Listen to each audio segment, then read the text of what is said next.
couple of years ago, I used to volunteer a lot at the county jail. And it was very eye-opening for me to see women struggle with addiction. I personally have never struggled with addiction, and no one in my family has struggled with addiction. I just have not been close to addiction that I know of. I'm sure I have and not known it.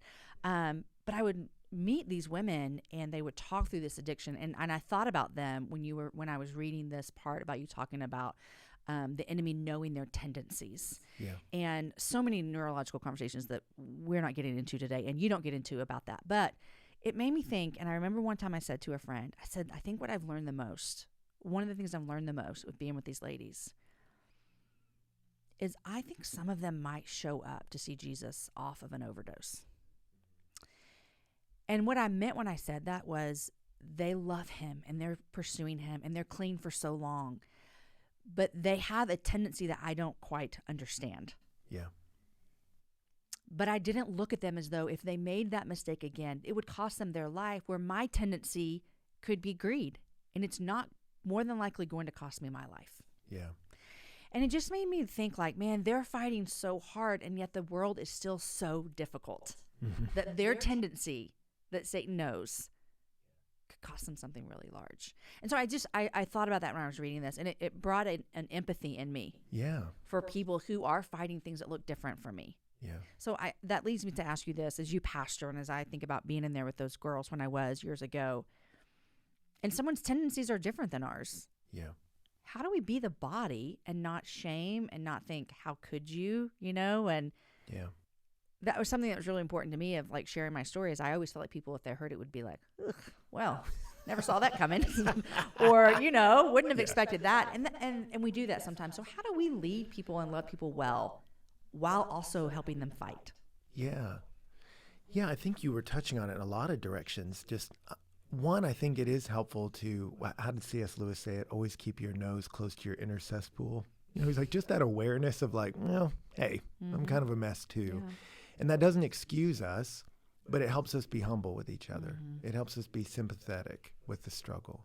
So I think understanding life is very, very hard helps you be patient with people when they struggle, because you're going to need them to be patient with you when it's your turn. Because James will say it, each one is tempted when he's lured and enticed by his own desire. Like, it's coming for all of us. And John said, if you say you're without sin, you're a liar. Right. And so the person that feels high and mighty, you're like, maybe you just haven't heard enough, or maybe you're just a bit short-sighted in life. But, I think it sounds like a very pastor thing to say to like, well, remember the gospel and that will help you. But it really is. When you were talking about addiction, I remember Patrick Carnes saying it. He's one of the leading voices in America on sex addiction. I wanted to read and understand from a secular viewpoint how to talk about addiction, because you deal with it so much as a pastor. And it shocked me. He said, addiction is an intimacy disorder. That's where he started. He said the addict feels unloved and unlovable. And so the place to start fighting addiction is to start from you're loved. And what's crazy is I'm like, that is James chapter 1. Like when he's talking about temptation, he's saying, hey, look downstream. Temptation gives birth to sin. Sin gives birth to death. But then he says, don't be deceived. Every good and perfect gift comes from your Father. And you're like, wait, what? What's he talking? And James is saying the lie that's launching all these sins, that brings so much power to it, is that God's not a good dad. He's not going to take care of you. He doesn't love you. So understanding you're loved.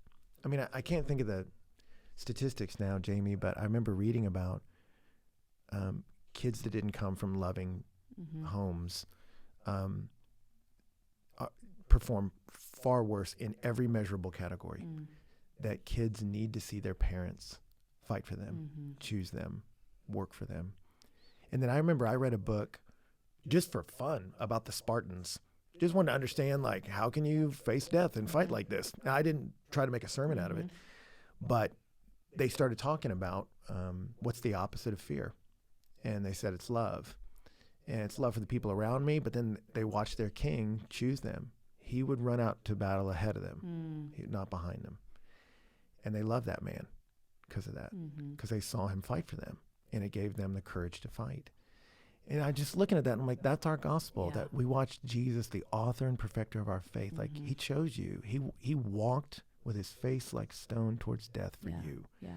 And the Father did that for us. Like, we're loved. Yeah. So the voice in your head that's telling you you're not, that's the enemy. That's the most evil thing you could do, is to convince a kid their parent doesn't love them. So you fight that life first. And boy, that'll cut out a lot of the power of temptation. Yeah. And then we can strategize some of the rest, but it starts there.